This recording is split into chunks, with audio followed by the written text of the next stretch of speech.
Good evening, everybody. Welcome back to Exploring the Lord of the Rings. This is session number 240, and tonight we are hoping to make some more progress through Holland as we begin to creep towards Caradhras and the pass thereover. But I want to tonight I want to jump straight into the text. We've had a bunch of moots and a lot of fun things happening lately. This past weekend we had both New England moot and a fun event, which was our event for the finale of the Rings of Power and our Rings and Realms finale as well. So a bunch of folks were here for the filming of the final episode of Rings and Realms, which should drop tomorrow. And that will be that was a lot. It's going to be really long, and it's all their fault. It's all the fault of the audience. It was really interesting because, of course, it was the eighth episode of Rings and Realms that I had filmed, and it was really funny because, like, with a room full of people, for some reason my segments were like twice as long. I didn't even notice at first, but anyway, it was fun. Anyway, so that's gonna be a good time. The last one is a super long episode. You know, Rin, you joke about a 4-hour episode, but it actually is. It's going to be somewhere over 3, I suspect. But anyhow, that was such a good time. Many thanks to everybody who's been along with us on the Rings and Realms journey, and we'll see where the road sweeps us off to next. Not quite sure exactly what's happening from here, but we'll see. However, I know where the road is sweeping me off to in the next few weeks, and that's to a couple other fun places. So this weekend, in a couple days, I'll be headed out to Milwaukee to go to the Prancing Pony Moot. So for those of you who are planning to join the Prancing Pony podcast, folks, at the Prancing Pony Moot out in Milwaukee at Marquette University, I'm going to be out there. Look forward to seeing you there. And then 2 weeks from this weekend, on the 5th of November, will be SoCal Moot, the last of our fall season regional moots for Signum University out in Carlsbad, California. Looking forward to getting back out to Southern California for SoCal Moot 2022. Gonna be really fun. Exactly, Praise. It's the last hurrah here for moots in 2022, and then we'll start off 2023 with a bang, going to Australia for Osmoot, the first time I will ever go down into the Southern Hemisphere where the stars are strange. So I'm looking forward to that. Nancy, I am totally planning to take a look at the records in storage at Marquette. Well, at least because they're having the big exhibit there of the Tolkien manuscripts, which is why the Prancing Pony folks are having their moot there. So yeah, totally looking forward to that. April, we've actually been working on Seattle. We've been talking with folks in Seattle or Portland. One or the other, I suspect, is going to happen soon. There's even an outside chance we might get it done this spring, sometime, within the next 6 months, possibly. So we will see. Yep, Sunshine Moot is coming in March. That's happening. So anyway, yeah, we will see how that goes. But anyway, looking forward to Milwaukee this weekend and SoCal Moot in a couple weeks, and that will be great fun. Miss Crystal, yeah, looking forward to seeing you and your whole family again, at least as much as your family is going to be there. Sorry we missed you guys at Middle Moot, but I knew you guys were planning to be up in Milwaukee, so that'll be fun to see you there. It's going to be pretty fun to see that exhibit. Yeah, the green chili moot in New Mexico. Yeah, Dolores Stroker thinking about something. I don't know. Folks in like Arizona can do often get to the SoCal Moot. We've had several people drive over from Arizona to get to that. But thinking about a more sort of Southwest Moot. We'll see how that goes. Does Midwest Moot, that's Middle Moot, yeah, does that typically happen in Iowa? It tends to, so far, for the last 6 years, it has alternated between Waterloo, Iowa, and Kansas City. We're in Kansas City this year, and we're going to be back in Waterloo next year, is the plan. So, So there we are. And yes, as Karita Miraculous Trash says, I should do another open session for people to bring their moot ideas to me. Yes, Karita is our regional moot coordinator. So if you are interested in helping, being a part of a team which is helping to find us a local venue and figure out where to meet at a regional moot in your area, you should join the team and it'll be fun. But any idea what city Tex Moot will be in, Two Juice Man? I do. San Antonio is the word. Rotating down to San Antonio as we continue our meandering exploration of the state of Texas in the history of Tex Moot. This will be our 5th, I think, Tex Moot. And it's never been in the same city twice. So that should be fun. I'm looking forward to getting down to San Antonio. Never been there before. So anyway, we just had the most moots. Middle Moot was our very first one. So this was our 6th Middle Moot. But again, it alternates between 2 different sites. I'm actually not sure what single place has had our the most moots or like what city. But Miss Crystal asks, do I ever have time at home? Not lately. So very much time at home. It's been a busy month. October is very busy this week and next week. Well, I'm not traveling next weekend, so that'll be nice. Actually home on a Saturday for the first time since mid-September. But I have a bunch of other things happening next week. So next week's going to be busy too, but things will start to calm down a bit, I think, in November. So we'll see. We'll see how that goes. God bless Mrs. Tolkien Professor. Yes, Mrs. Doctor the Tolkien Professor is very patient and has been putting up with a lot lately. But I am looking forward to the holidays. That should be fun. All right. But anyway,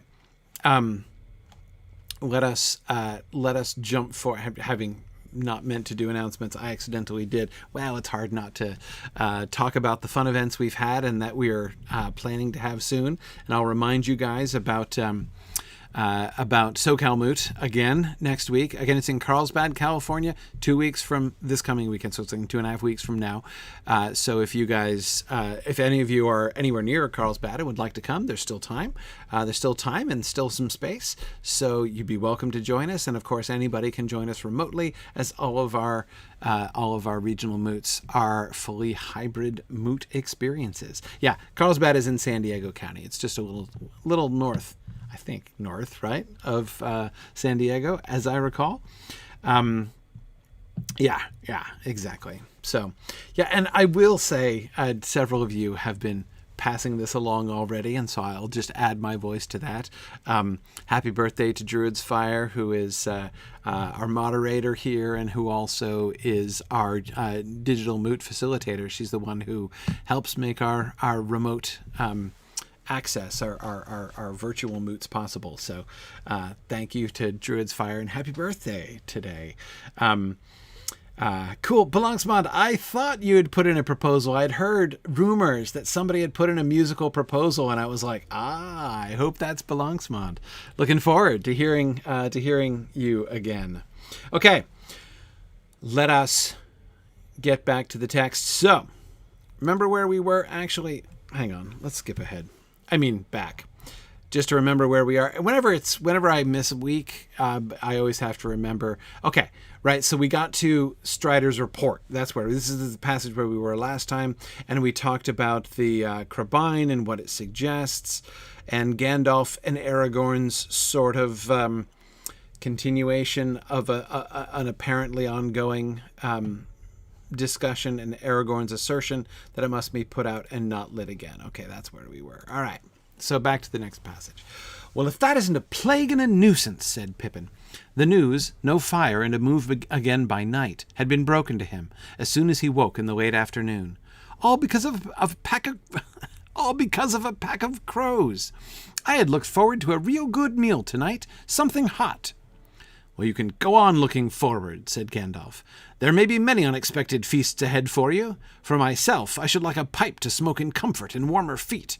However, we are certain of one thing at any rate. It will get warmer as we get south."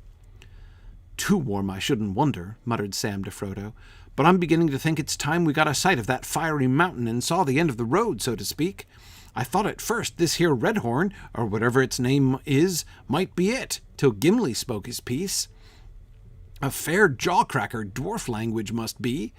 Maps conveyed nothing to Sam's mind, and all distances in these strange lands seemed so vast that he was quite out of his reckoning. Yeah, excellent. I agree, Valori. We've been talking about the genocide of crows, right? That's been flying over them, and then here Pippin is just dismisses it, right? Dismisses it as a pack of crows. Okay. Oh man, price gouging. I think I agree with you. That a fair jaw cracker totally sounds like a gaffer expression, right? That must be a gafferism. Ooh, what a great word! Gafferism rhymes with aphorism, right? A gafferism. Oh man, that word is gold. I never even thought that word before, but totally must be a gafferism. Yeah, absolutely. Okay, but let's start this at the top. So note, one of the reasons I wanted to go back, and I should have just left it at the top. In fact, I'm gonna go fetch it back. I moved it down to the bottom.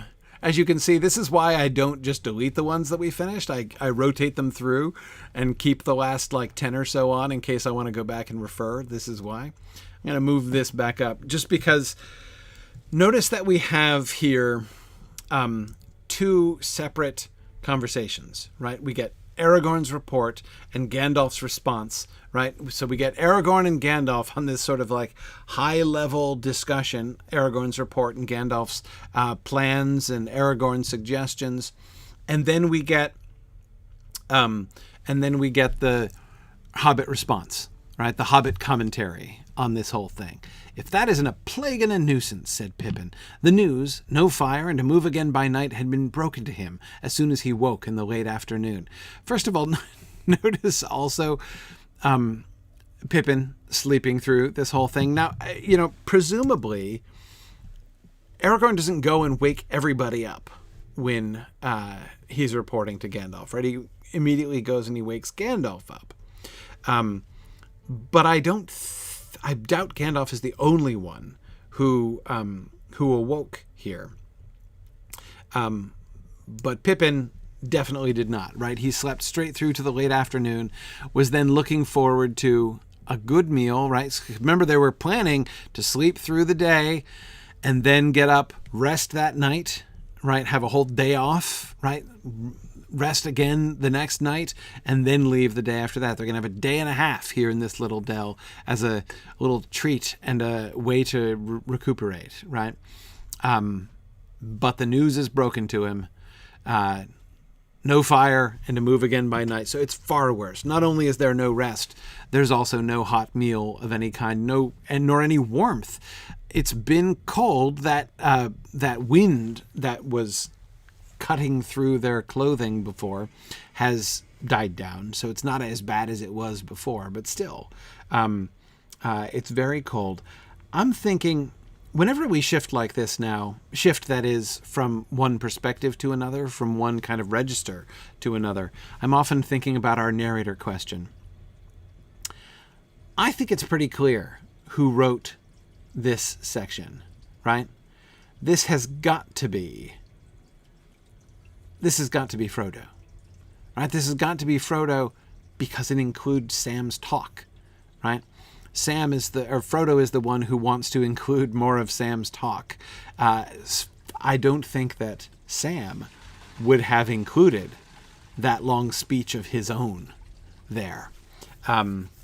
So I think my suspicion, therefore, is that Frodo woke up when Gandalf was awakened and overheard this. Of course, Frodo overhearing the conversation between Aragorn and Gandalf is going to be a little bit of a thing. Yeah. But yeah, exactly. Karita, the fact of the inclusion of Sam's talk, right, it's not just a thing that Frodo says later on. We can see that here, right? And what is the purpose of it? Tolkien clearly loves Sam's talk. He's going out of his way to do this. But remember, this is a thing we've been starting to trace. This came into focus as we were standing waiting to leave Rivendell. And we got that scene between Bill and Sam. It's kind of becoming a thing where we get an event that happens or this sort of important instance, and then we get like the Gamgee report here, the Gamgee perspective on this. And I want to think about how this frames, like, what is the function of this? Why does Tolkien tell us this? If this is not merely pure self-indulgence, right, to include more Hobbit talk, more of Sam's talk, what exactly does it accomplish? But wait, we have to first start with Pippin. So we begin with Pippin's reaction, we end with Sam's commentary, and then we get Gandalf in the middle.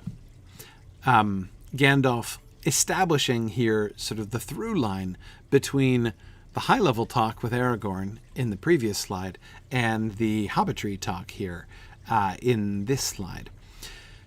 Pippin's response, if that isn't a plague and a nuisance, all because of a pack of crows. Now, Pippin didn't see it, right? He didn't see the full genocide of crows. He doesn't really know what he's talking about, right? And I'm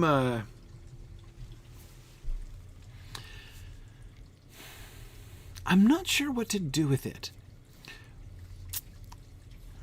Why do we need Pippin's response? That is to say, what I mean by I don't know what to do with it is I could see it going in a couple different directions. I could see our response to this. How does this set us up as readers? Basically, is what I'm trying to figure. What additional perspective does this lend us? On the one hand, I think it's fair enough to say, yeah, it is part of the epistemic regime in part. Okay, so an epistemic regime, let me explain. That's a fancy term. That's a Mike Droughtism. Epistem, right? Like epistemology. It means it's about knowing, right? So the epistemic regime, as Mike Drought uses that word, is like the frame of reference, basically.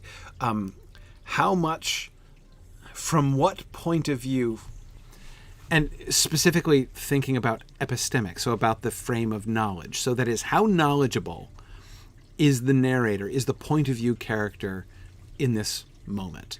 How does Tolkien manage the epistemic regime? And his tendency is almost always to narrate the story from the point of view of the person in the scene who knows least. Think about, and this is almost always the Hobbits. We almost never have the scene depicted from Gandalf's perspective. We're sometimes told, occasionally, we'll get a little glimpse into what Gandalf is thinking. And those are rare and special moments. We will almost never get a whole scene depicted from Gandalf's point of view. From what was the epistemic regime? What was the framework, the framework of knowledge from which we were operating during the Council of Elrond? Frodo's, right? Frodo's perspective.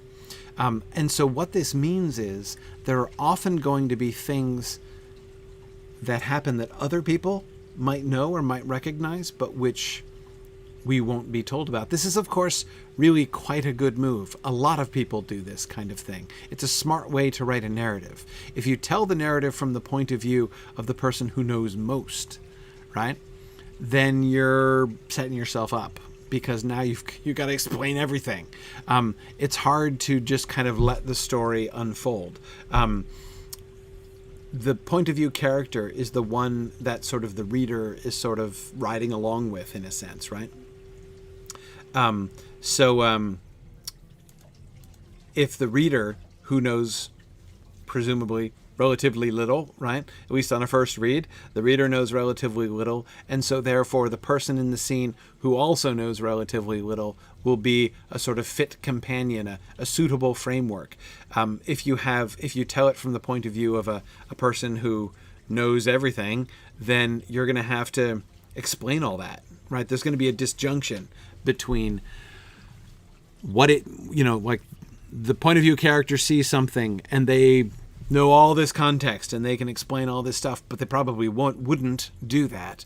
And so there's going to be a disjunction between what the narrator sees, what the point of view character sees and understands, and what the reader sees and understands.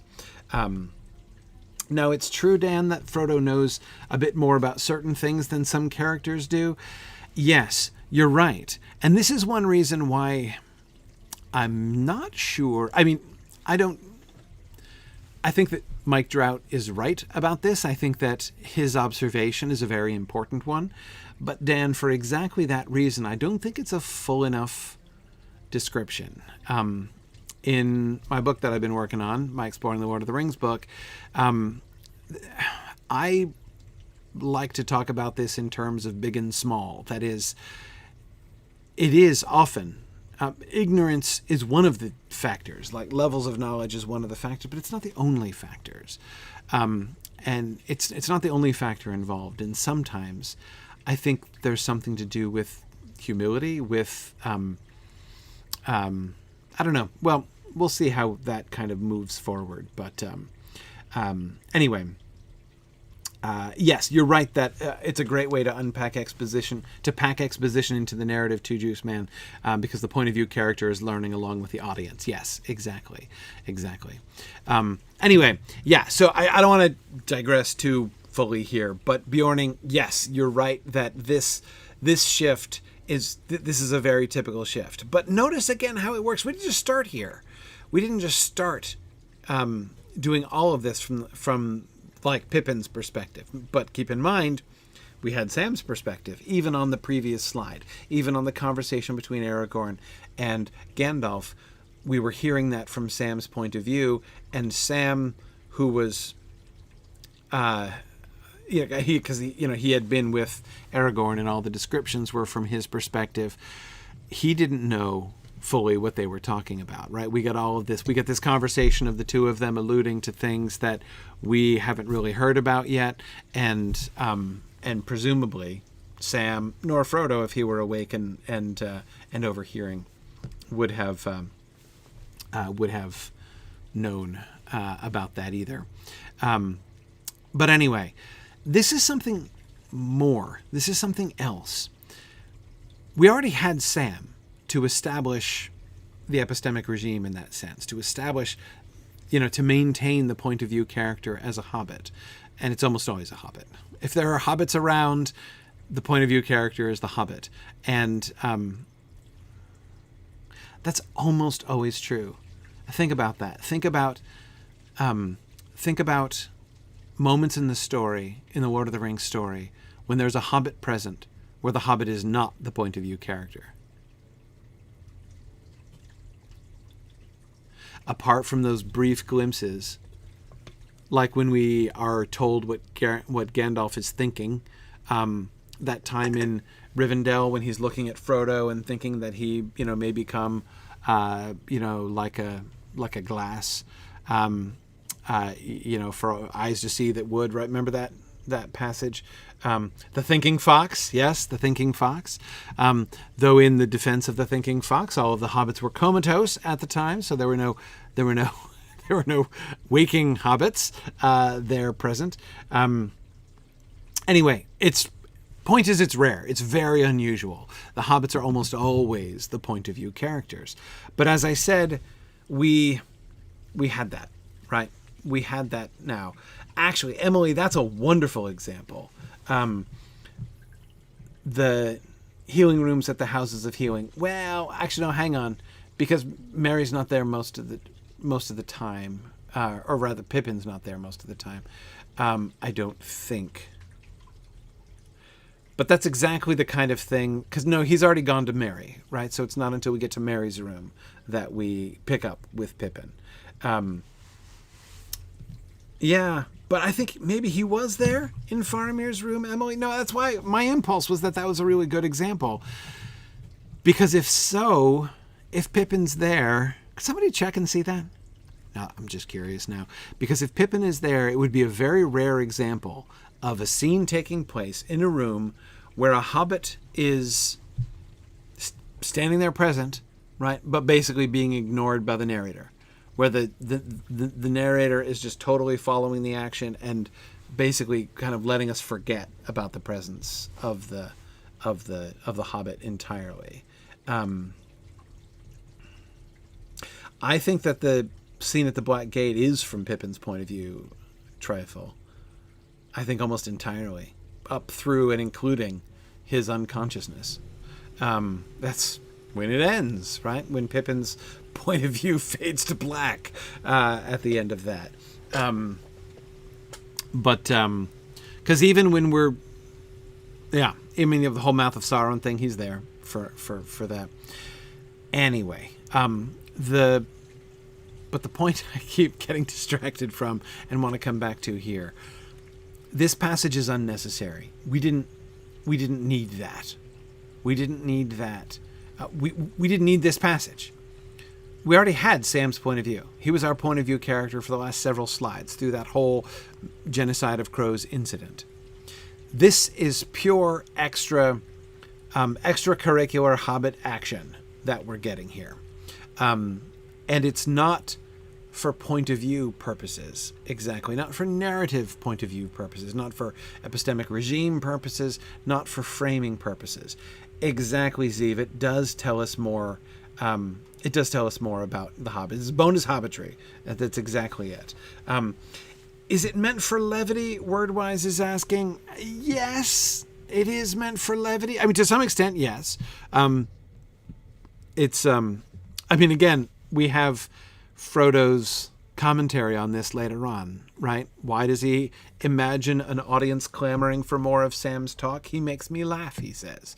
So that's one thing. Okay, thank you, Musical. Musical is pointing out the passage that suggests that Pippin is not there, that he's gone and he's in with Merry, so that we don't see either Pippin or Merry until we come into the room there. Okay. Anyway, awesome. Thank you. Okay, but I'm totally done being distracted. So again, I ask, why do we get this? What does this establish? So first of all, as I was saying, for this first paragraph, there are several different directions we could go. One direction is that it tells us something about Pippin. And one of the things it almost inescapably tells me is how naive Pippin is. All because of a pack of crows. The casualness with which Pippin is suggesting that little things like spies of the enemy are incidental in comparison to having a real good meal, right? That there's this... He doesn't express any concern, that this... Sam was playing it pretty cool as we were looking at. I mean, he wasn't exhibiting signs of terror or anything like that, but beyond Asona, it seems that he really has very little idea what's going on. All because of a pack of crows. The minimalizing of the danger, the dismissing of the danger. I look forward to a real good meal tonight, something hot. That's what matters. If that isn't a plague and a nuisance, all this self-protection, all of this keeping our quest a secret, all of this not getting killed by the enemy who is searching high and low for us to make mincemeat of us. What a plague and a nuisance that is. Now, here's my question. How seriously do we take Pippin? That is he that naive? I think it's possible that he's that naive. I think probably. I give it about a 75% chance that Pippin is actually this naive. But I wonder if he's also kind of playing it cool here, but a little bit more proactively than Sam was. Sam was not letting his, terror, he was not letting terror show. He seemed to be responding, like his question to Strider was, calm and measured. But yeah, Amareya, that's what I'm wondering. If he's kind of cutting the tension with a good offbeat Hobbit joke. That's kind of what I'm wondering. If he's making light of it for the sake of making light of it. Or even, here's the thing that I have a harder time believing.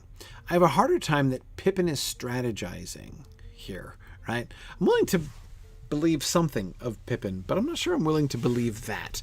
I don't believe that he has the sort of Gandalfian perspective. I think we've seen Gandalf on several occasions go out of his way to raise the mood, to help Frodo, right? To make sure that things don't get too grim, that their spirits don't get down. I'm not sure that I believe Pippin is there like, well, everybody's spirits need keeping up, so I'll make a joke in order to help everybody get through this difficult time. I don't think I can believe that of Pippin exactly. But what I could believe is that he doesn't want himself to be scared. So either he's actually oblivious, really does think he's just on a Hobbit walking party, or he is making light of it in more of a sort of a bravado way. Like, I am, the enemy might have found us, the enemy spies are drawing in near us, so I'm going to pass that off with a joke and a diminishing statement, right? Self-comforting Zeev is more the kind of thing that I'm thinking of here than probably thinking about the comfort of others. It's possible that I might be underestimating Pippin, and as I said, I think it's probably even more probable that we are seeing genuine naivety on Pippin's part, that he doesn't really take the whole bird spy seriously, especially when he didn't see them.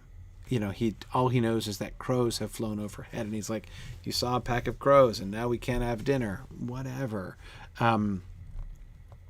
Yeah, but you're right, Karita, that he is young and not wise. Yes, I agree. Yes, I think that he's... Yeah, I don't think, April, that's a great question. Is he cross because he hasn't been fed? I don't think so. I actually don't. I could be wrong. Certainly, if an actor were given these lines, the actor could do these lines genuinely angry and annoyed. But I don't think so. It's that first line. If that isn't a plague and a nuisance, the combination of those two words suggests to me he's not serious. If you're calling one single thing both a plague and also a nuisance, that is a very big deal and a very not big. A nuisance is just a minor inconvenience. A plague is not just a minor inconvenience, right? So I hear comedy in that combination, and therefore the entire thing kind of exaggerated. Yeah, if that isn't a plague and a nuisance. All because of a pack of crows. So yes, I think it's probably, one or the other. I'm not sure I want to choose between the sort of self-talk version, trying to convince himself that he's not afraid and that there's nothing to be afraid of, and also that he might possibly be that naive. And word-wise, it's well worth wondering if Pippin isn't really used to hard work. Yes. Yeah. Remember the joke that he makes at the beginning of their journey with Sam and Frodo when he tells Pippin to get the bathwater hot for him? He was joking. He was having Sam on at that point, and Frodo stuck up for Sam and rolled Pippin out of his blankets forcibly to get him moving himself. But it's kind of a joke, and it's kind of not a joke. I suspect Pippin does normally have servants who get his bathwater hot before he bothers to get out of bed. That wouldn't shock me one little bit, knowing that he is, the son of the right wise Thane of the Shire, right? So, yeah. Rowan, I can agree that it is likely a genuine grumble, but the exaggeration is there to take the sting out of it. Yeah, sure. Sure. Agreed. And then Gandalf gives it back to him, as Gandalf always does. Well, you can go on looking forward. There may be many unexpected feasts ahead for you. For myself, I should like a pipe to smoke in comfort and warmer feet. However, we are certain of one thing at any rate. It will get warmer as we get south. Notice that unravels kind of quickly. Well, unravels is not the right word. It shifts in tone very quickly. That first comment is pure hobbitry, right? Serving it back to Pippin. I had looked forward to a real good meal. You can go on looking forward. Well, if you were looking forward and enjoying looking forward so much, you can keep looking forward. There you go. Problem solved. Sure. So that is... But notice he does not go on to say exasperated things about Pippin. He could. He could just lay into Pippin and tease him for, his obliviousness, his not taking this whole thing seriously. There are lots of things that Gandalf could say. We could get a fool of a took here, that kind of comment. But we don't. He shifts almost immediately. After saying you can go on looking forward, teasing Pippin for his complaint, he then turns it, if you see what I mean. It's because it's not just sort of criticizing Pippin for complaining. He also turns that into a genuine word of hope. You can go on looking forward. It's both sardonic comeback, but also genuine statement of optimism.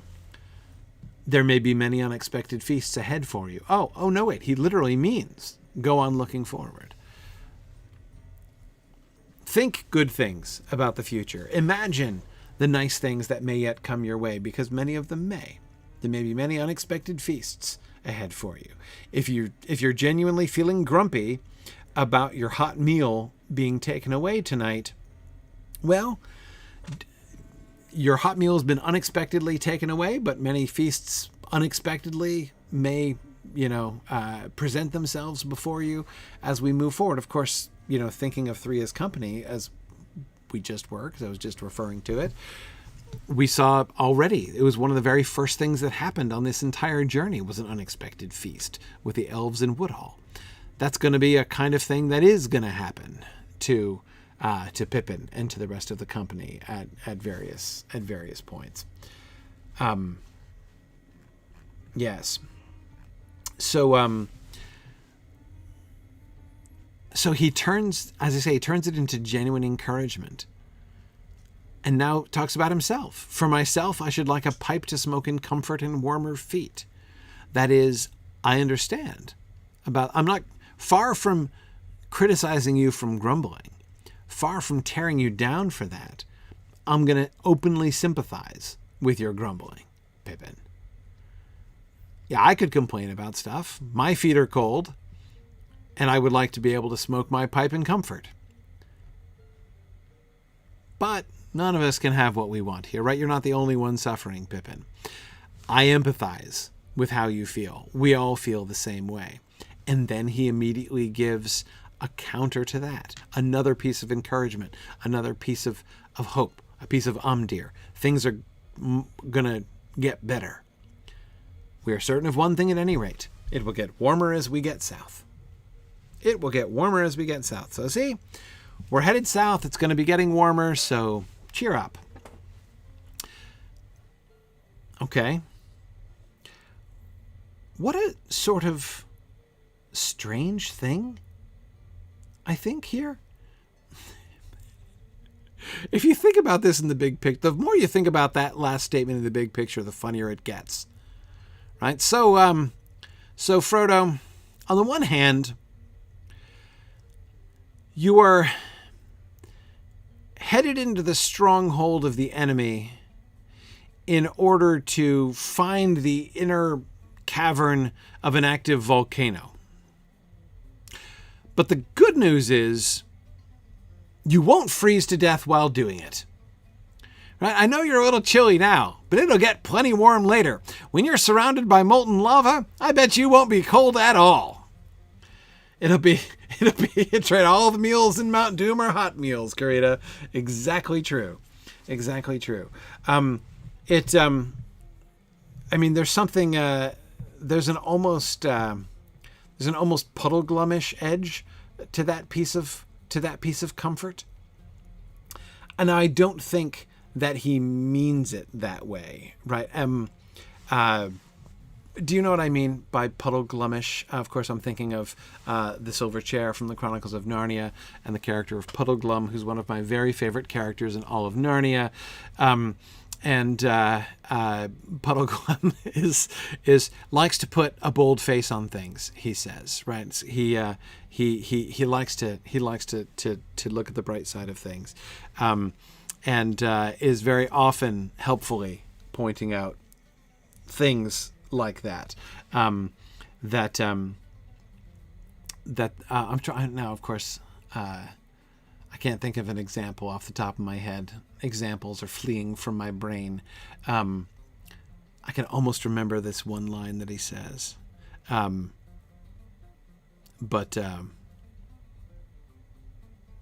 well. Anyway, if anybody can remember a good Puddleglum line, that's a good example of what we're talking about here. This thing like.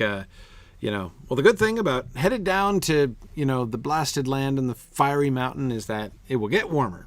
At least we shan't be chilly when we get there. Yeah. But anyhow, I certainly agree, Vardendil, that I don't think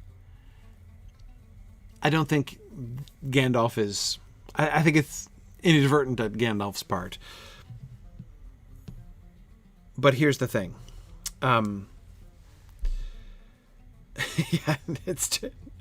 Life isn't all fricasseed frogs and eel pie. That's true. That's never one I've been able to really adopt for myself. Yes, Gildalwyn, that's exactly right. And there's one thing about this underground work. We shan't get any rain. That's exactly it. So they're trapped underground, right? They've been in this landfall and now they're lost underground in these unknown underground caverns. And he's like, well, at least it won't rain. Yeah, exactly. That's exactly the kind of thing that I'm thinking about. Yep. Oh, that's right. And he says it'll save funeral expenses. That's right. After they're all closed in, and he thinks they're trapped and they're not going to be able to get out, and it's going to close in on them. He says it'll save funeral expenses. I love that one. Anyway, yeah. So there's something almost Puddleglumish, right, about that last statement. Gandalf. Surprisingly, again, although this comment begins as hobbitry, just kind of bantering with Pippin, it immediately turns. We can see again how hard Gandalf is trying to keep people's spirits up. Yeah, bit of a bummer that we've been almost found by the spies of the enemy, and we now have to be extra careful and extra vigilant, but there may be many unexpected feasts for you. I totally understand how you're feeling, but everything's going to be okay. And hey, look at this. You're all cold and unhappy now because we can't have a fire, but it's definitely going to get warmer as we get south. My joke about Mordor, that before Frodo's done, he's going to be way too hot, is, I think, appropriate, because it's sort of anticipated by Sam. Too warm, I shouldn't wonder, muttered Sam to Frodo. Sam has no idea. Sam has no idea, as he's about to explain in this paragraph. He has no clue how far they are from Mordor. He has no idea what to expect when he gets to Mordor, really. But yet, he is completely right. How warm does it get in Gondor? Yes, it's like Italy. That's the climate of Gondor. Minas Tirith is at like Ravenna, Tolkien said. So yes, you're looking at an Italian climate in Gondor. Anyway, we'll come back to this. They'll comment on this again later on, over by the Great River, but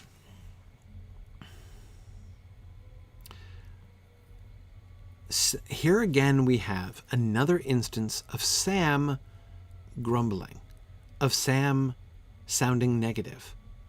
Here's Gandalf trying to keep people's spirits up, and Sam is muttering to Frodo, "Too warm, I shouldn't wonder." Why does he do that? Why does Sam do this? Why is Sam the wet blanket? Why does he grumble? And it's in an aside to Frodo. And I think this is especially important to think about this, because again, remember, Frodo is going to claim to treasure Sam's talk and to have gone out of his way, apparently, to include it in the story. It's the voice of pragmatism. Yeah, Jackie, Sam does this a lot. Sam does this a lot. It is very British of him. I'm very resistant to that as an explanation, because it's an explanation that doesn't explain. That is, I agree and appreciate the fact that it is a kind of a British thing to do, but my question is why do the British do it? What does it mean? What's the function of it? What's the purpose of it? What's behind it? Do you see what I mean? It's the same thing with the Hobbitry banner. Yes, it's very English. It's very English. But what does that mean? Right? What is it about how the English what is it about how the English relate to each other in that way? What do we see happening there? Corita says, "Yeah, Brits, explain yourself." Not exactly what I mean, but yeah, keeping the expectations low. I hear that. I'm not convinced that that's what Sam is thinking here. Like, Sam is worried about getting his hopes up, and so he tries to keep his expectations low so that he'll be pleasantly surprised. I'm not sure. I'm not sure that I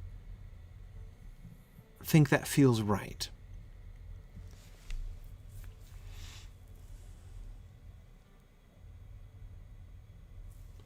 Yeah, no, I can hear that as a general explanation, but as I say, I'm not completely convinced. Sam, realism, not a big fan of that word in general. Realistic. I mean, I'm sure you've all been in internet debates where both sides are claiming that they're just being, quote, realistic. And of course, where the difference is what they think reality is, which is, of course, generally something like the premise of the whole debate. And so I'm just being realistic is not actually furthering the discussion in any way. That is, calling something realistic doesn't mean anything unless you clarify your views on reality. And that's exactly what I want to understand better. Sam's views on reality. It's not that it's not that I think that that's wrong. I think it is correct that Sam is being realistic from his point of view. But, yeah. Right. Bjarnason, I agree. Too many people think realism and the most depressing option are the same, which tells you something about their view of reality. Yeah, exactly. That's exactly the point. Aspen, yeah, something like that. Is he getting a bit untrusting of Gandalf? Sort of minimizing Gandalf's words. In a sense, yes. In a sense, yes. There is a kind of resistance, right? I mean, he's muttering a rebuttal to what Gandalf says, like an add-on which undermines what Gandalf... The word of positivism that Gandalf was just trying to give. Well, cheer up, folks. It'll get warm the further south we go. The more we continue on this journey, the warmer it'll get. So it's only going to get warmer from here. Too warm, I shouldn't wonder, muttered Sam. There's a refusal here of Umdir. Gandalf is trying to build up their hope, help them look towards positive things coming in the future, unexpected feasts, greater warmth as they continue south. And Sam kind of rejects that. Now, I don't want to push it too far. I don't think that he's resisting Gandalf in any broad sense. I don't think that he's objecting to Gandalf or undermining Gandalf's authority or anything like that. But I think he is clearly not comforted by Umdir. And again, everybody knows what I'm talking about when I say Umdir. Let me explain really quickly. Two kinds of hope. Are there two kinds of hope in Tolkien? The two Elvish names are Umdir and Estel. Umdir means the looking up. That is, you think things are going to work. To have Umdir is to think things are going to work out well. I hope this will happen, is a statement of Umdir. Estel, high hope, is more like faith.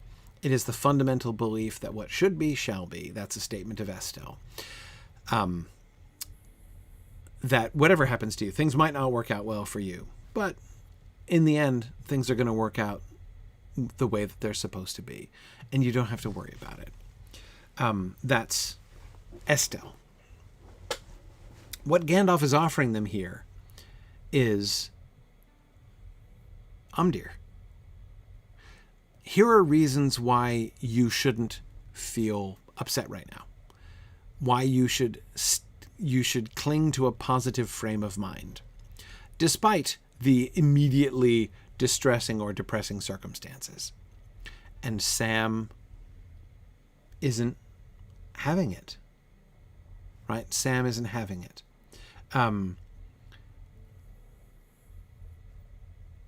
Too warm, I shouldn't wonder. He's not just going to be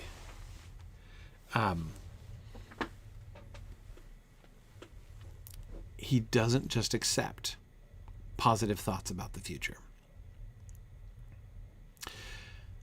One of the reasons I wanted to tarry on this, apart from the fact that we tarry on every sentence, is this is going to be something very important about Sam. And I think that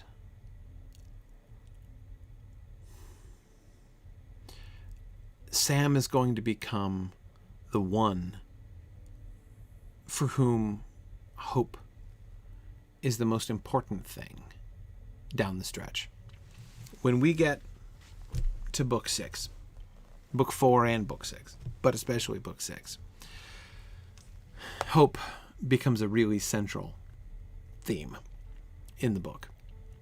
And Sam is one of the primary instruments of that theme. Gandalf also. But Sam as well. Yeah, Sam doesn't want the quail sauce, just like Prince Durin in the Rings of Power. Yeah. Yes. So I think it's important to notice Sam's resistance. His resistance to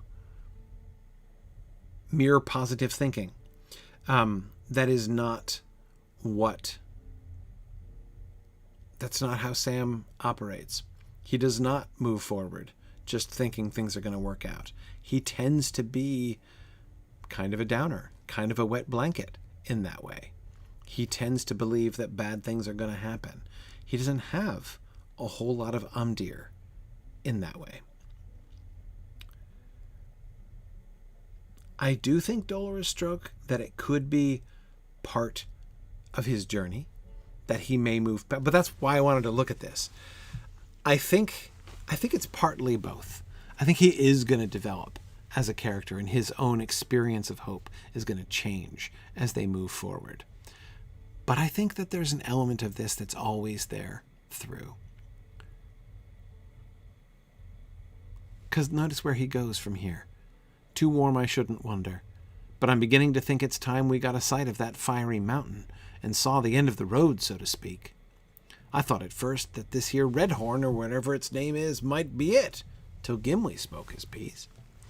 But I'm beginning to think it's time we got a sight of that fiery mountain and saw the end of the road, so to speak.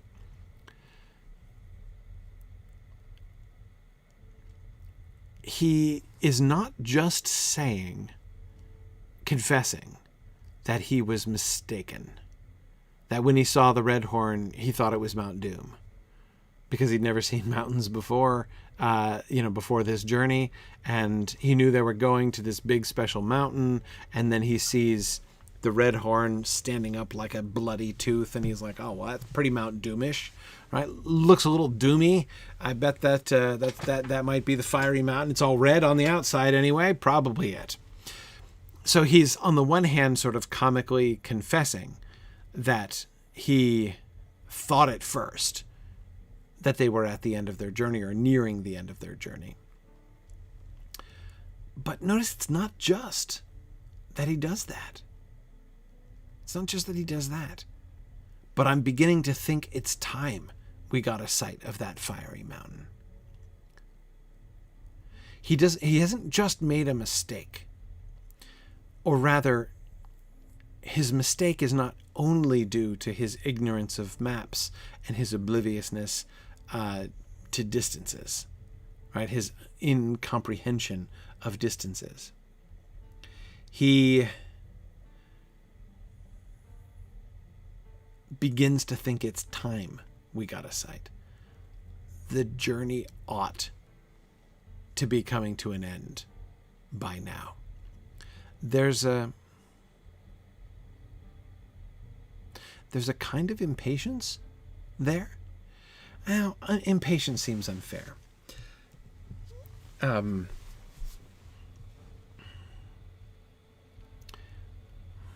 Impatience seems unfair.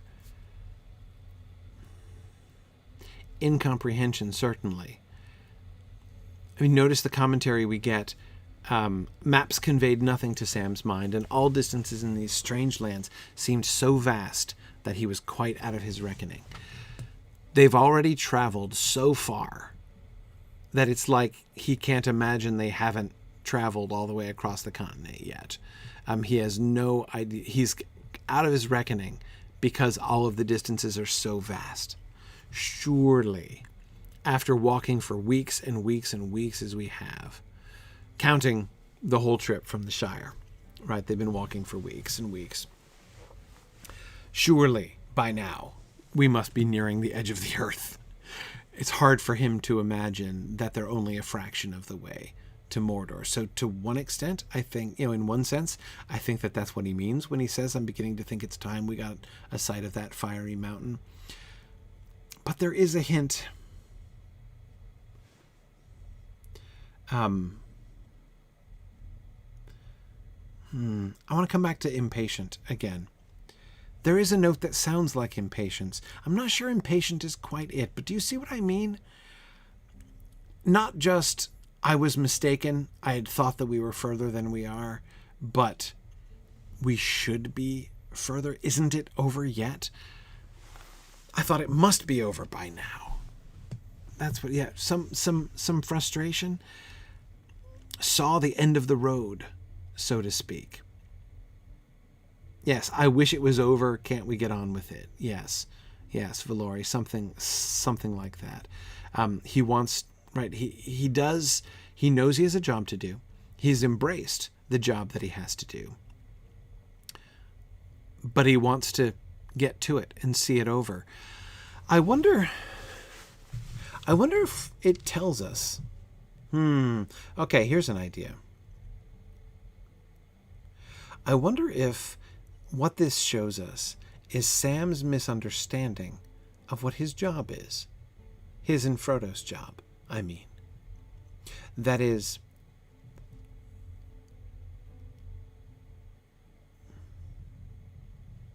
the journey, right? Seeing the end of the road. Of course, first of all, can you imagine how Sam would look back on that little speech of his, hoping to see the end of the road once he knows where that road ends for Frodo, what it's going to do to Frodo, how it's going to leave Frodo even afterwards, and depriving him of his peace and ultimately leading him to have to depart Middle-earth in order to get healing. His casual reference to like wanting to accelerate the trip to the end of the road, I think would come back to haunt him to some extent. But he thinks they have a job to do, right? He'll use this language much later on. He will still be using this language much later on. We've got to get there and do the job. We've got to do the job. And he's kind of hoping, right? Thinking like, okay, they've been doing the walking part for weeks now. Isn't it time yet to do the job? To see it through? To do what he was supposed to do? And what I think he's not yet understanding is the journey is the job, especially his job. Once Frodo comes to Mount Doom, once Frodo comes to the cracks of Doom, I mean to say, Sam's job is done. That is what he came to do. To see that Frodo gets to Mount Doom. And of course, you will probably be thinking, as I am, of those passages in Book 6 that suggest, that kind of show Sam thinking through and realizing and realizing what sort of thinking through and reconsidering what his job is, what the job is that he has agreed to do. He wants to get this long, bewildering journey over with and do the job. And he doesn't realize that the journey is the job. Yeah. Anyway, yeah. Who knows, Nancy? He might end up fighting in Nazgul at the cracks of Doom. You never know. Stranger things have happened.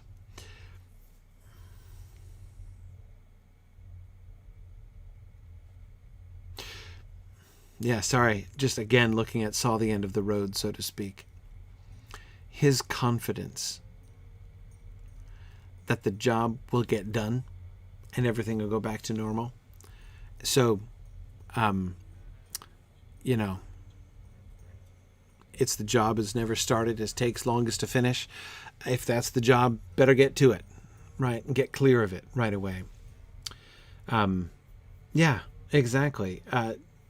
Yeah, Karita, I understand about you and Sam being a little tired and wanting to be home again. Totally understandable in every way. Absolutely.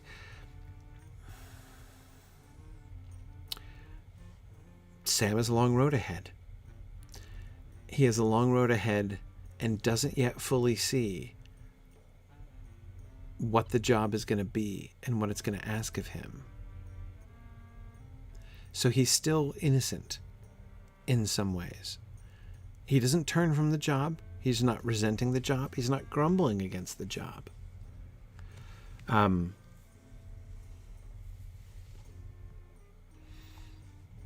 His own ignorance of what is to come. His own ignorance of what is to come clearly informs the casualness with which he speaks of the end of the road. I don't blame him wanting to get the job over. Yeah. Yep. Praise. I do think we will see several points at which he's going to understand, right?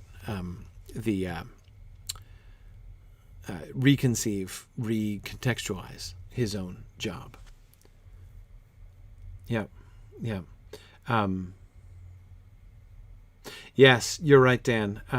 Dan is recalling Gandalf saying that, nor do any of us see clearly. It is true that if these hobbits understood the danger, they would not dare to go, but they would still wish to go, or wish that they dared, and be shamed and unhappy. Yeah, to some extent, Sam also is in that position. Yeah, yeah.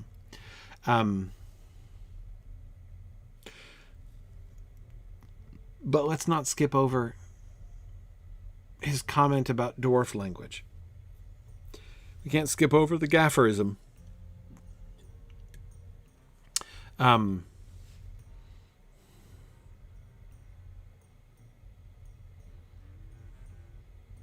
the one hand, this shows us that he's interested in languages. Reminds me of that line in The Hobbit, right? Also, he was fond of flowers. Reminds me of that line. So what's gafferism and what's translation? Fair jaw cracker, definitely gafferism. It's, of course, also a translation, April, but yeah.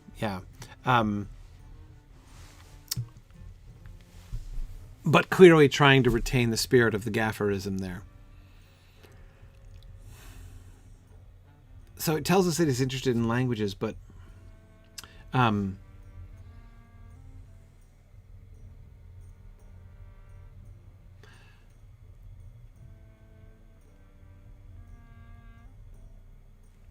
it's such a non sequitur, that line.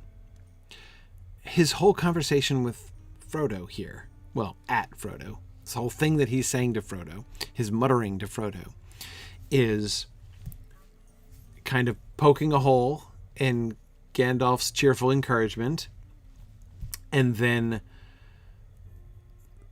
but thinking about the end of the road and wishing they could get the job over sooner, admitting his mistake that he thought that this here Redhorn might be it. And then he goes off onto this side note about what a jawcracker dwarf language must be.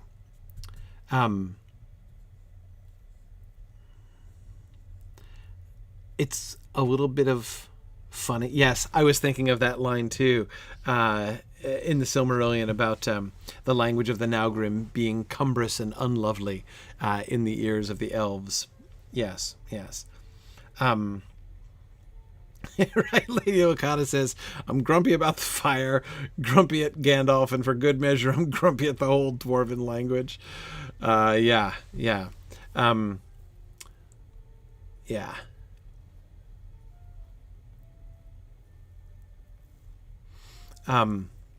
Exactly, praise. Important qualifier in the ears of the elves. Absolutely.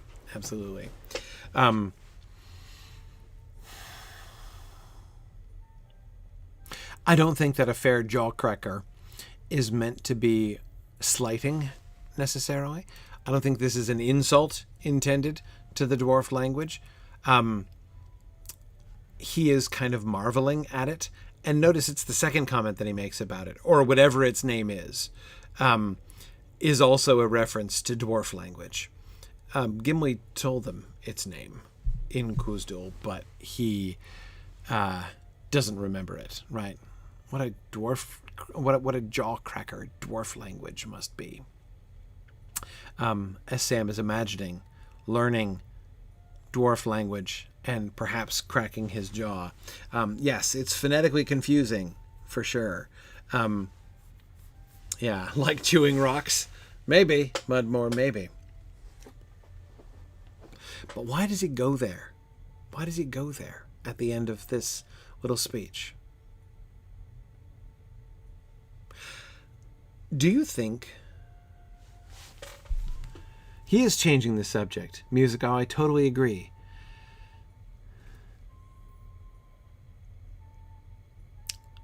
I think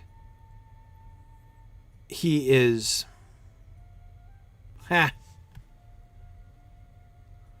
Okay.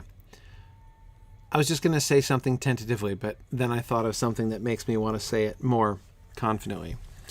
Do you think he's playing the fool here? I mean, like the king's fool, literally being a fool, making fun of himself in order to make Frodo laugh, lightening Frodo's mood by inviting Frodo to laugh at himself. And Dr. Benway, exactly. Jester, being a jester. And that's what I remembered. Of course, you remember Frodo says that he's learning a lot about Sam Gamgee on this trip. Right? He started by being a conspirator. And right, then he's surprised after he sings the troll song, right? And says that he'll end by being a jester or a warrior. And Sam says, I hope not. No, now he's a jester, and he'll end by being a warrior. Hang on, I'm hashing the thing. Right. Sam says, I don't want to be neither. Yeah. What's the other thing? A wizard? Wizard or a warrior? Yeah, that was it. A wizard or a warrior. Thank you. Thank you, Chris. Yeah, I was flailing on I messed up the quote. Now he's a jester. So after, when he is entertaining them with the funny troll song, he's being a jester and making them all laugh. He's still being a jester. I think that Frodo was right about that. Yeah. A fair jawcracker dwarf language must be, I think, is inviting Frodo to laugh. And I said not to laugh at him. He's clowning. I think he's clowning, which is, by the way, the same thing. The word clown means that, to act like a jester. He's playing it up. Yes, I think so.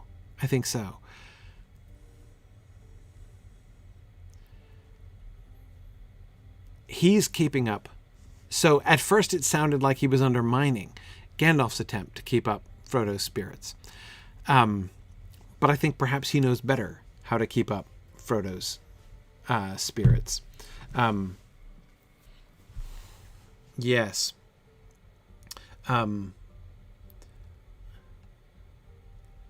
Yes, good. Yes, Mad Violinist, you're right.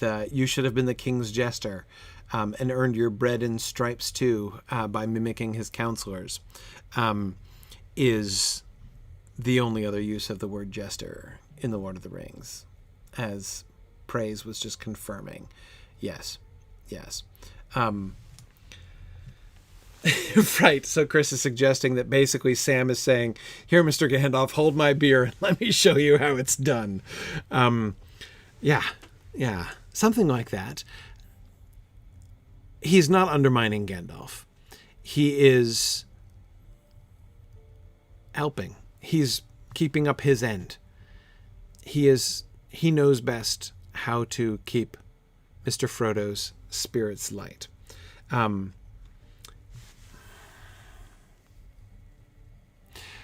Notice the effect of all this stuff. If Frodo were to be... So, notice what Gandalf did. Gandalf says a positive thing, right? Keep your hopes up. Some good thing might happen. Unexpected feasts. I empathize with you, right? I am feeling many of the same things that you're feeling, but positive thing. Sam, says, oh, yeah, well, that doesn't work, right? Too warm, I shouldn't wonder. It's not about anticipating positive things. But basically, by talking about seeing the end of the road, beginning to think it's time we got a sight of that fiery mountain and saw the end of the road, well, he's probably not the only hobbit in the party to be thinking thoughts like that. Frodo, too, most likely. Though Frodo, I think, is not quite so ignorant of maps as Sam, Frodo, too, is going to be aware. surely is feeling that kind of pressure too. Surely is at least wishing that they could get a sight of that fiery mountain and see the end of the road. That they didn't just have this long, interminable, continuing journey to look forward to. And so Sam voices that thought. So Frodo doesn't have to. He doesn't have to hold it in. But he doesn't just voice it in a way that might amplify Frodo's feeling of it. He voices it and then invites Frodo to laugh at it. To laugh not at him exactly, but at that thought. He invites, and in that way, I think, does a much thorough job, does a much more thorough job of encouraging. He does the same thing. He makes contact with Frodo's own likely feelings, that impatient desire, surely this can't go on.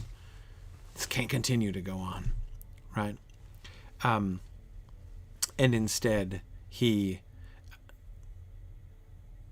draws it out, makes that sort of empathetic connection, but then invites Frodo to laugh at it in him. And then that last line about a fair jawcracker dwarf language must be, he's clowning again. Aren't I funny because I don't know, I can't figure out how to, like, I'm going to say a funny thing about dwarf language in a gafferism. I'm gonna pull some words out of my vast paternal word hoard in order to invite you to laugh, not at dwarf language exactly, but at me struggling with dwarf language. Just like I'm struggling with maps. Just like I'm struggling with being impatient waiting for the end of our road. Isn't that funny, Mr. Frodo? Yeah. Yeah.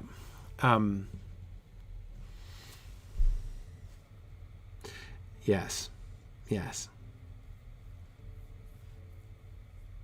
Okay.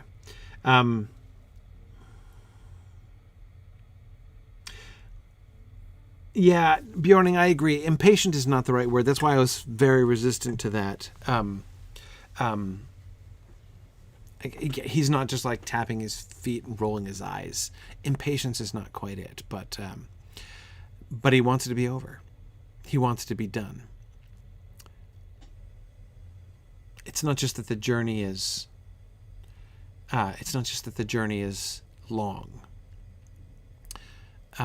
He's already been on a long journey. He would quite prefer to be done with journeys, but they have to continue. And he has now said this stuff and invited Frodo to laugh at it. I want to see how often these two things correlate together as we move forward. Sam's sort of negativity, right? His wet blanketism, and his clowning, his gesturing, his inviting Frodo to laugh at him. Yeah. Okay. Cool. All right. That is it for our book discussion tonight. It's getting late. Yeah, we'll get to the Emyn Muil. No problem. Emyn Muil by, I don't know, 2035?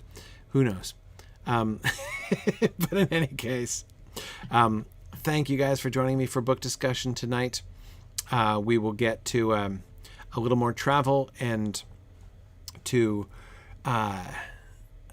maybe one of the sightings that I am most interested to discuss with you guys pretty soon. But in the meantime, let's do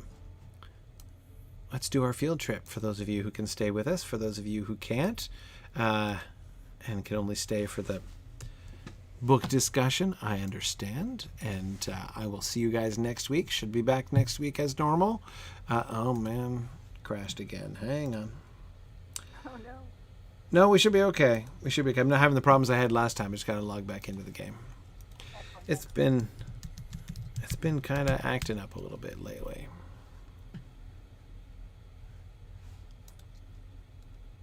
Okay, there we go. Now it was lagging a bit. But there we go. I think I should be All right.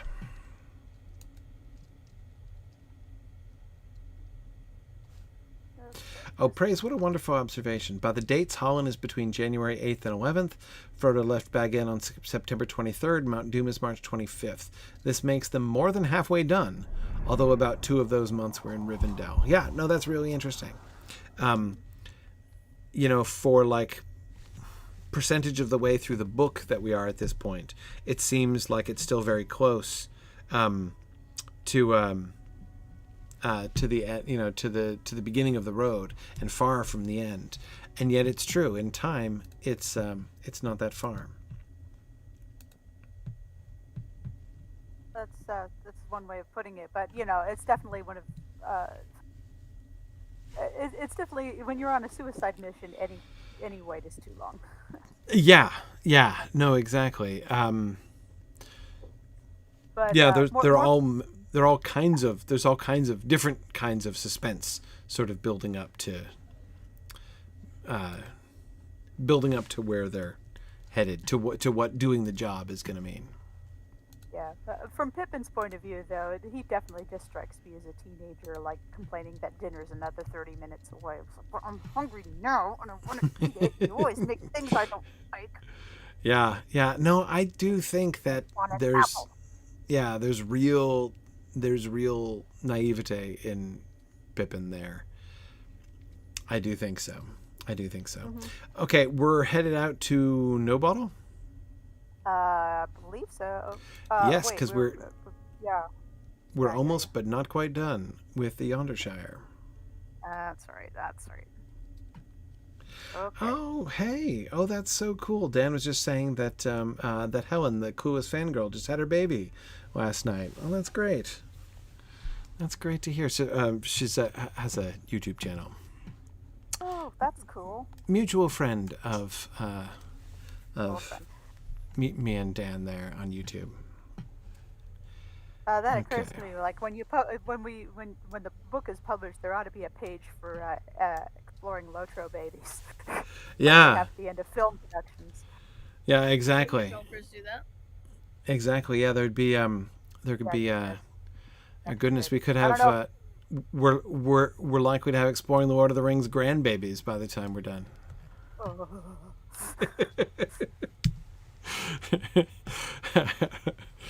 Yes. When those who are in the wombs of women have grown old, we too may get towards the end of the Lord of the Rings. Yeah. That's very not this year. Okay, we went to Ostalagrath, right? No, we just did Bar Faroth. Yeah. Sorry, I'm blanking on the name. No, that's right, because we went to Gamich and went north. We are down to our last ruin, aren't we? I think we're down to our last ruin. Mm-hmm. Are we taking a stable to the fields again, or? Gosh, I guess we could go. It's going to be a long. I guess we'd go to Tyfield, but it's not much of a shortcut, given it's only a small percentage of where we have to go. Mm.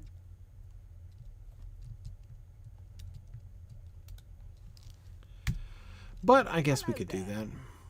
Okay, Tyfield? Tyfield. Let's go to Tyfield and we'll ride it from there. Home of the best pipe weed.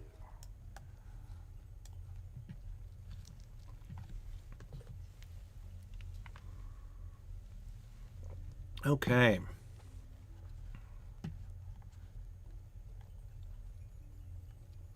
Hey, welcome, Christopher, there on YouTube. I was just talking about just finding the channel. Good to have you with us.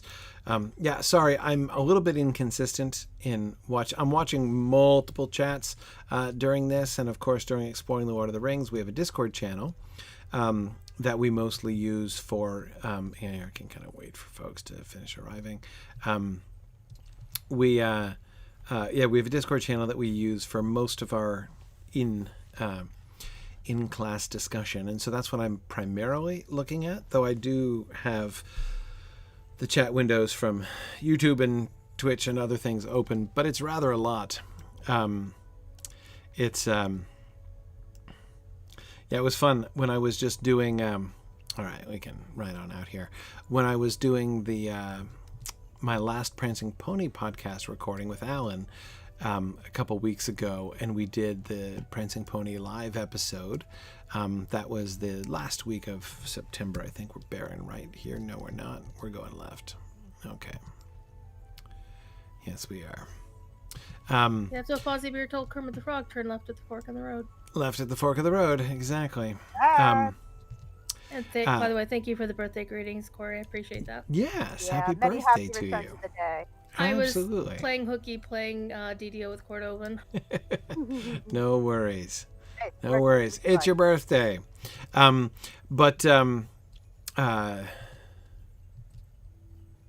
Anyway, as I was saying, I was on the Prancing Pony podcast doing their live channel, and Alan was talking about how, sometimes the the Discord chat can get pretty fast and furious and distracting, and I was watching it and I'm like, no, I'm pretty well used to this. It was fun to keep up with the Discord chat there. I'm like, I am kind of used to managing a whole bunch of fast-moving open channels at the same time. Herding cats. Text cats. Yeah, okay. I think we can head north more or less any time now, right? Yeah, let's kind of veer off, because we're gonna wanna cross the water on the near side of that lake, I think. Oh, look at the moon over that. That's pretty. Yeah, I'm not seeing Loving the some of moon. the fall looks you guys have, by the way. Ooh, there's the moon. That is pretty. I love how they do the effect of how the moon appears to be larger, close to the horizon, Yeah, we get a lot of that this time of year. and smaller when it's straight overhead. That's Clever touch. that's a pretty deep cut on the visual atmospheric effects there. Yeah, that's one of Poor my favorite Hobbits things. just got dismounted. Oh, Oh yeah, the Hobbit ponies get dismounted in that river, but the you little too the big deep, steeds yeah. don't. Yeah. Okay, hang on. Do we have to go up and over, or do we go around? Is that someone's companion wolf, or are we attracting creeps on here? It's really fun that you keep looking toward the moon and you look down and he's like, oh hey, that's Kelladul. Oh hey, that's Duilon. You can just ride right there if you wanted to. Yeah, you can see the trees.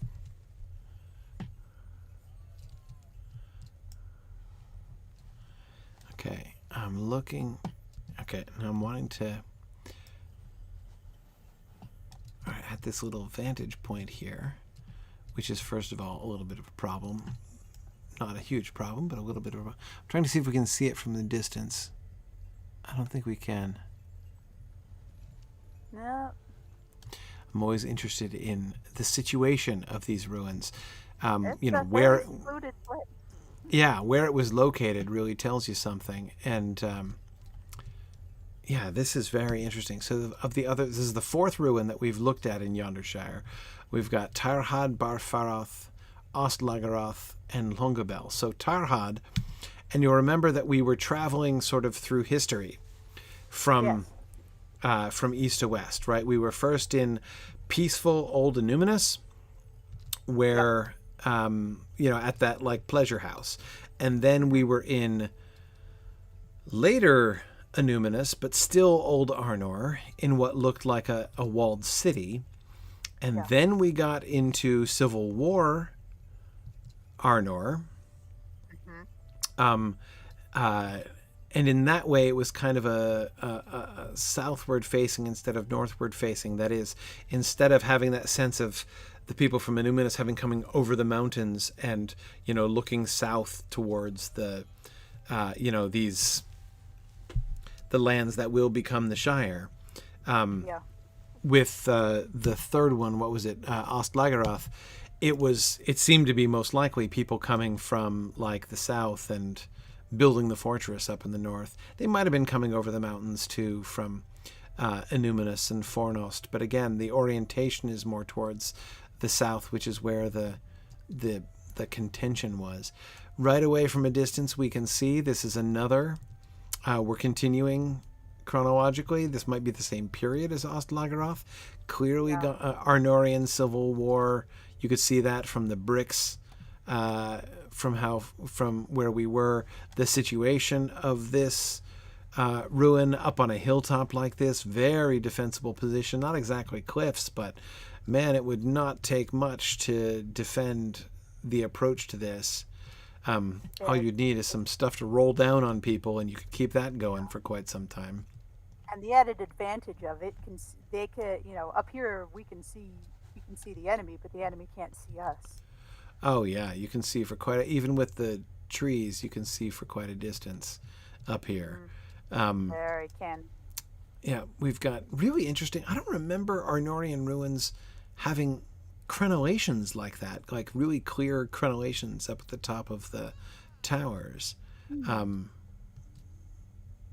That's interesting. This one's in better shape than most. It is. I think it's a newer ruin. I think we are continuing to move chronologically,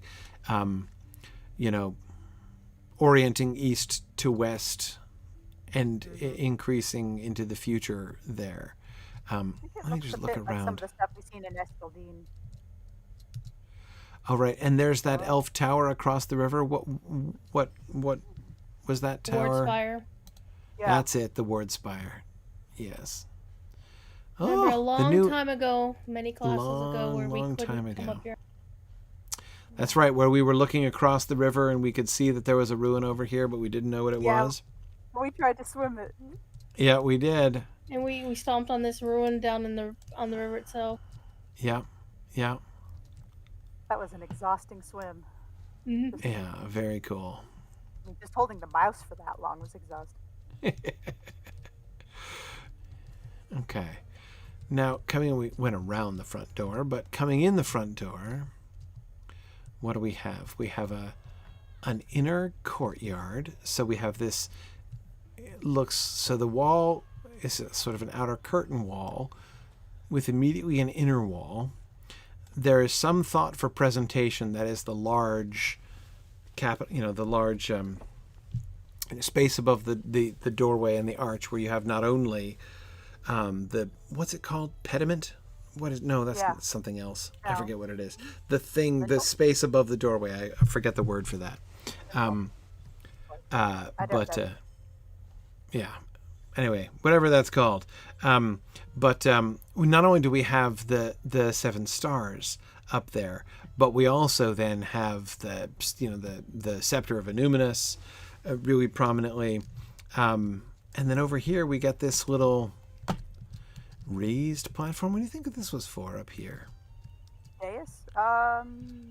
It's not a gazebo, though. It's gazebo-esque. It's a square gazebo, but it's a square platform with big columns around. Looks certainly would have had some kind of what?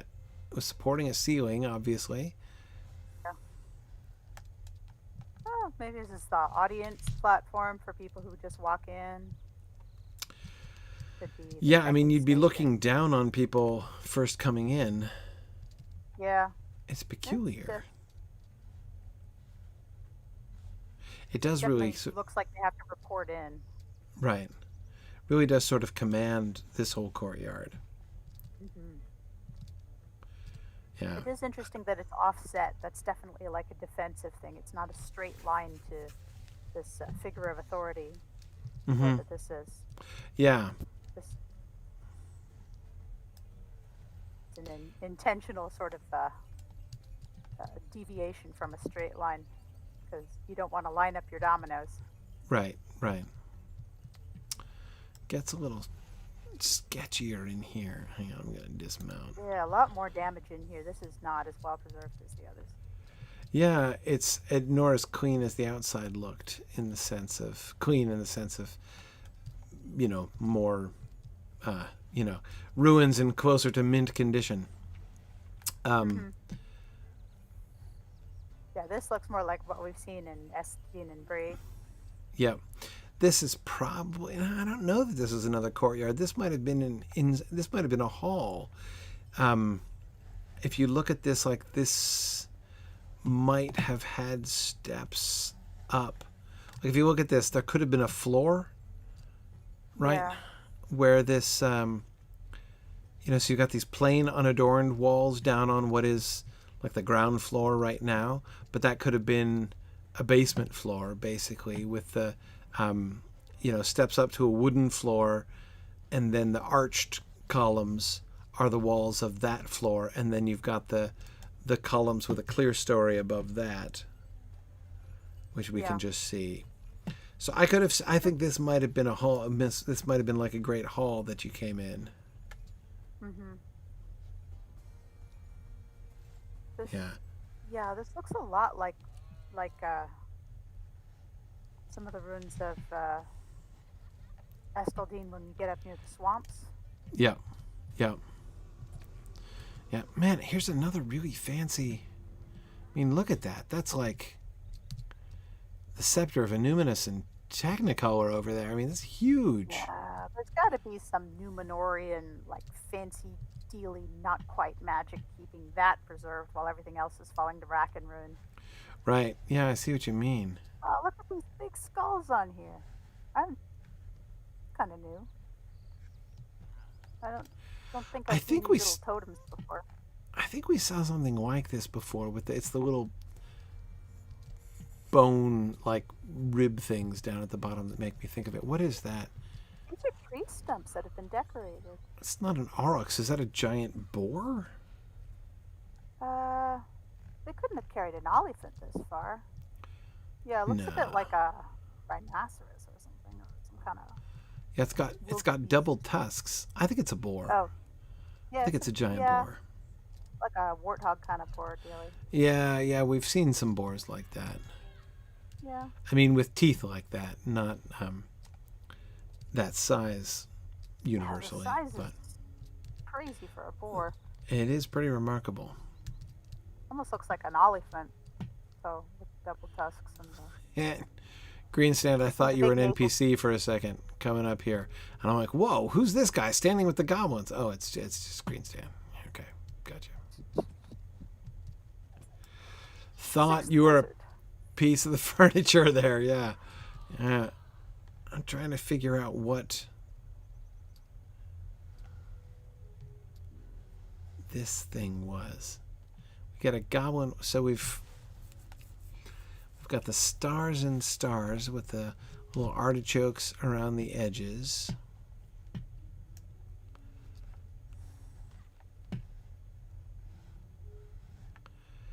I mean, yeah.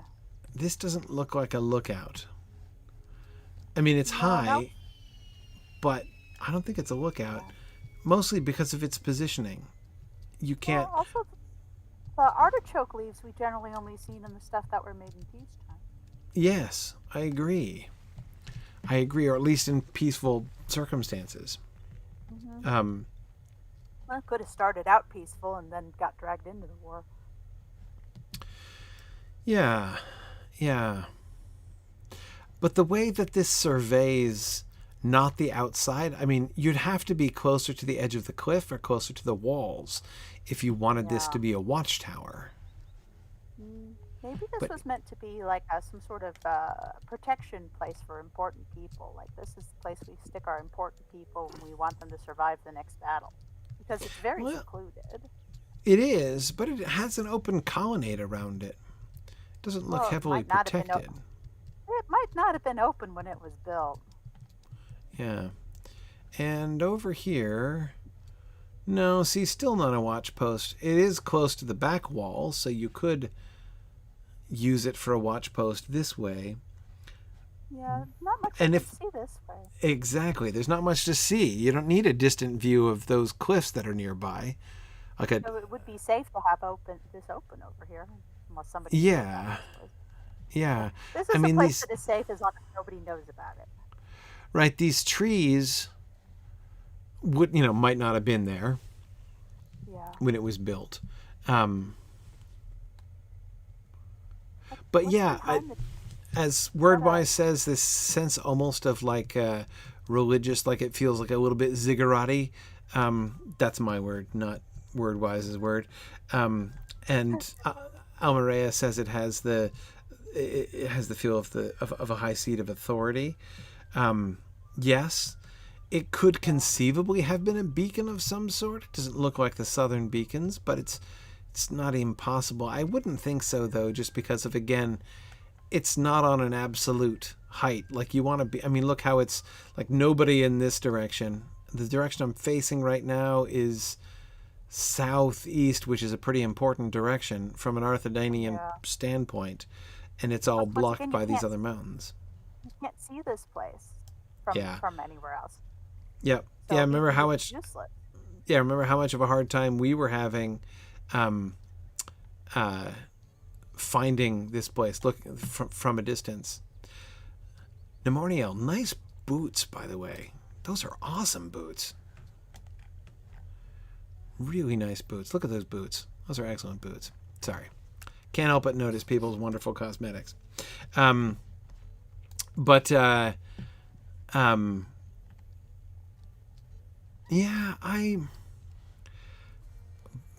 this primarily has a commanding view of is the inside, right? This inner courtyard over here.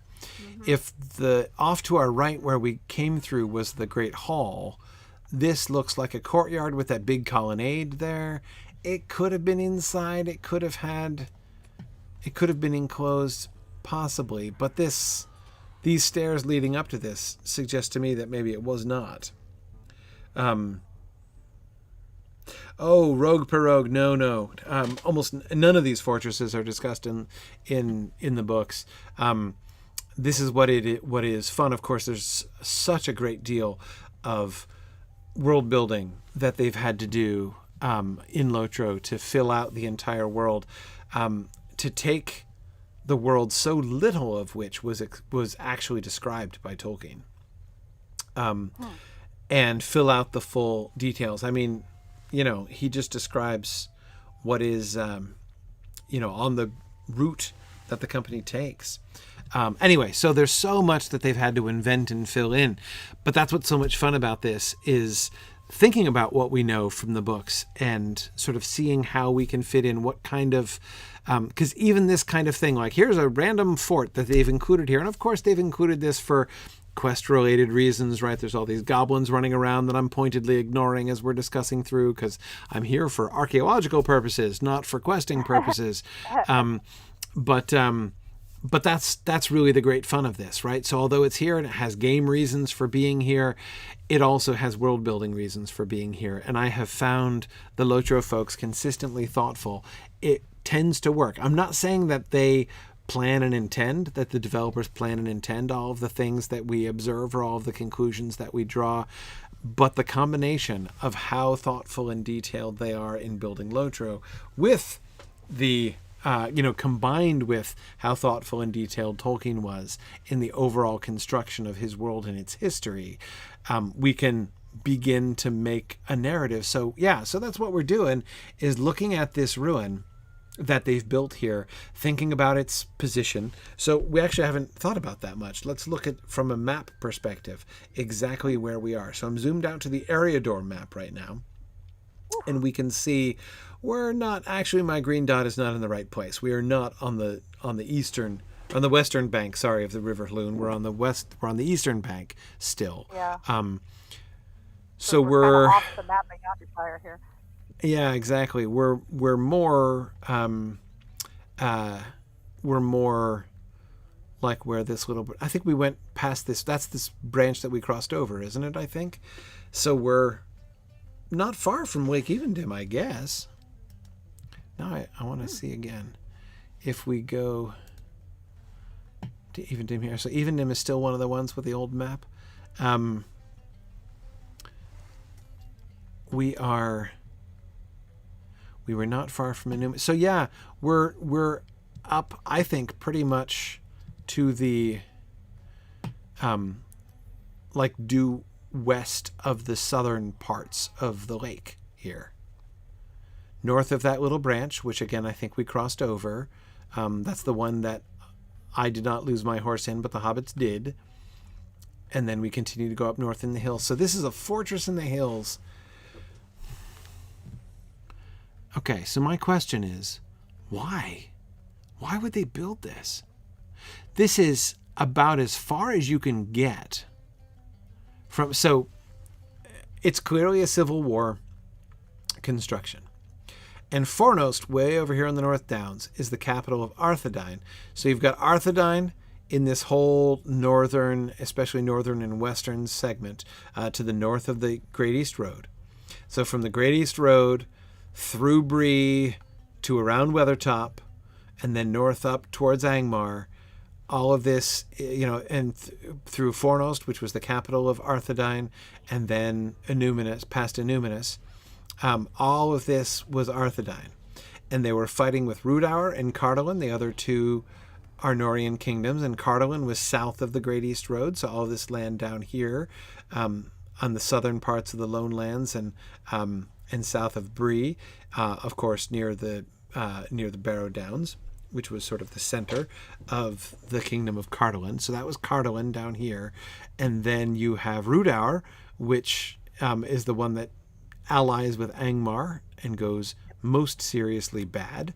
And they're from about the Weather Hills, out through the Trollshaws, and then even down almost all of the Trollshaws, all the way down to the Glanduin River roundabouts, certainly down to the Bruinen, seem to be around where we were finding Rudaur and ruins all the way down there in the Angle there, and even up here in the Trollshaws as well. So there's a lot of Rudaur, and they were meeting in the North Downs. Anyway, the point is, compared to those things, so Rudaur over here in the east and northeast, Cardolan in the south, and Arthedain up here in the north and northwest, where we are is like the extreme upper left-hand corner of everything. I mean, absolutely everything. Yeah. If there's a direction, if there's one direction from which the kingdom of Arthedain should feel pretty safe that they're not going to get attacked from, it's this direction. Yeah. Right? I mean, even up here in the north, you've got Angmar, but this is the opposite side of everything from Angmar, and from Rudaur, and from Cardolan. Right? I mean, like, nobody... Yeah, I mean, you're right, Emily. Theoretically, the snowmen could be coming down from Forachel to attack them, but that seems unlikely. And assuming that the elves of Ered Luin are going to be more or less behaving themselves and not coming across the river to assault them, which I suspect they would not, why would you want a fortress here? It's honestly just a safe place. I mean, yeah, and that's the other point with the elves. It's no one's going to try any shenanigans on that river because that river is watched over by the elves. Right. Yes, you've got the elvish harbors on this river. This is, of course, out here on the western side of the mountains is where Linden was back in the day. Yes. So yeah, I still maintain this is a safe haven. Mm-hmm. So yeah, I think it's interesting. So hidden. It is. It's very hidden, and it's a stronghold. I mean, it is like a place you might retreat to, because I mean there are walls and it's heavily defensible. But it is more like a hidden retreat than it is like a fortress that expects an assault, or is defending a perimeter. And the beautiful decoration, especially the peacetime decorations, makes me think that it was for someone special. Yep. Quite possibly so. Quite possibly so. Especially if you can get... We can't cross those mountains over there, can we? I think it's a sheer drop. Yeah. I'm so proud of myself that I made that jump. My son would have been really proud of me. Oh, I suck at I'm really bad. If I'm like the worst, I'm like the worst platformer of all time. I just suck at platforming, but because that's where the lake is. Like the lake is right over those mountains. Oh yeah. Yeah. No, definitely. Like, there's a lot of space between here and things, but you have so many allies on either side. Or at least neutral parties who aren't going to put up with Rudarans. Yeah, exactly.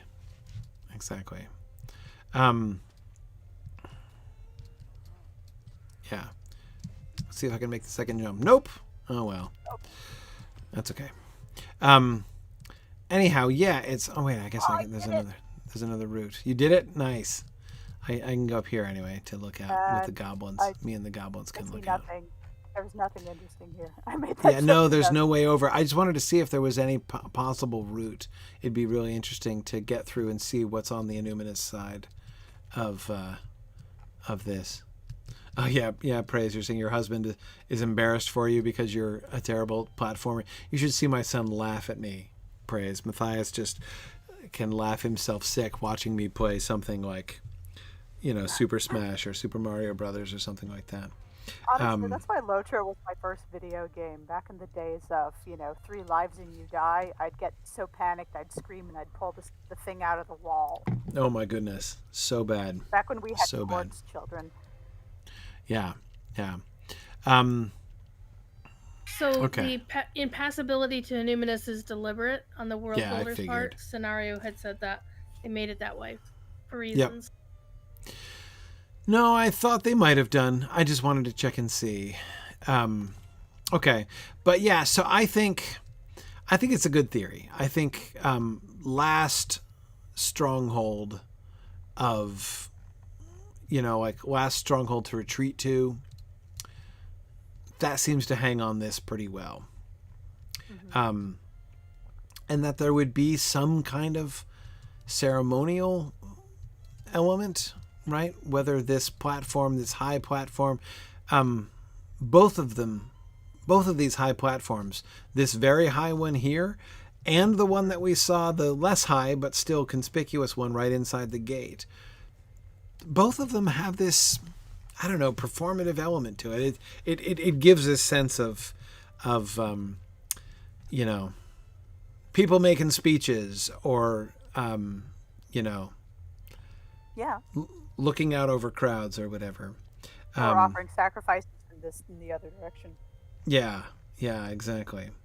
But exactly. Yeah, if you're on consider it from the point that if we are at the last safe hold, mm-hmm. you're going to do a lot of praying. Right. Yeah, maybe there was a religious element here. It's possible. Okay. Yeah, because this is tucked out of the way. I mean, look, even on the map, how much harder it was to get here compared to the other ones. Oh yeah. Yeah. Okay. It can only be found by people who already know where it is. Yeah. Cool. Well, that, I think, concludes our exploration of the Yondershire. Wow. Where were we headed next? When does the new area open? November 8th. November 8th. So we're like, oh man, we're like 1 or 2 weeks off, huh? Mm-hmm. Yep. And they just published an article today about their history of Cardolan, and the week before they did one of their history of Swantfleet, with the 2 new areas coming up. Wow. Yeah. No, that's exciting. We'll be able to ride through the Andrath Gate finally. I can't wait. We're going to start at Bree and we're going to ride south. I'm so looking forward to that. Okay, so we'll figure out what we should do next week. I don't know what we should do next week because we're having class next week. We won't have the new area open yet, but we're done with this one. Maybe we can take requests for areas that they think we haven't explored thoroughly yet. True. Yeah, we could do some kind of recap of an old area, maybe movie Aristotle. We'll figure it out. Or go visit Westmead. Yeah, we'll take votes. Okay. All right. In the meantime, thanks everybody as always for joining us. I'll be back next week. We are having getting back to the Alice's Adventures discussions on Wednesday nights, starting tomorrow night again. So we'll be back to Through the Looking Glass. We just talked about the Jabberwocky poem last time, and we'll be returning to the rest of Chapter 2 there in Through the Looking Glass next time. Awesome book, Through the Looking Glass. Thanks, everybody, and we will see you guys next week. Bye now.